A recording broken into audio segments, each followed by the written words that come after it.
already myself. I love believe it. You're like, Okay. What about for you? How's your career choices affected your ability? So I've actually seen kind of both sides of the spectrum, which is very enlightening, I guess you would say. When I was younger, I did dance. I don't like to tell people that right away because I do feel like they have a preconceived notion since we are getting to the point of people judging and such. I learned a lot when I was young going... Okay, just the good, the bad, the ugly. I'll get to that. Anyway, so the good being... The good being... girls here. Like, we got to make sure, we got to show her. You let her talk for like 10 minutes, so let me just finish my answer. Thank you. Whoa. You asked me a question, so I'm trying to answer. Stop. You didn't go good, bad, ugly to her, so let me just kind of explain what I'm trying to say. No. Look.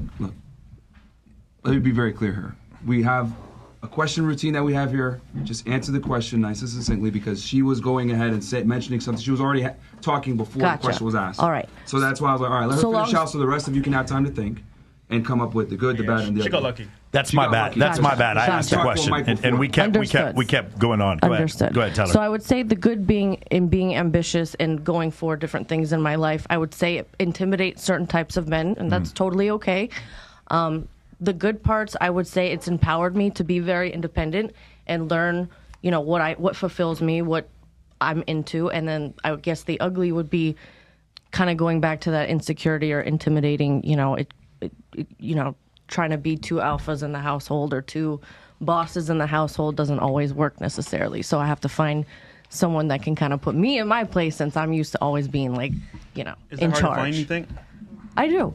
I feel like it takes finding like a real man, like a man's man that is completely comfortable in his own skin and has no qualms about bullshit. And today's society, there's the men I feel like are just caught up in, and in the women too. I'm not putting one or the other. I'm just saying I feel like the priorities of the male have gone where it's tough. It's tough.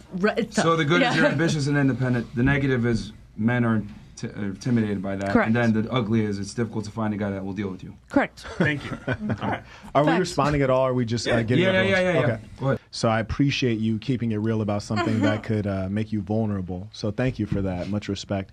Consistently, we hear women suggest that men are intimidated by them. I think this is the biggest load of horseshit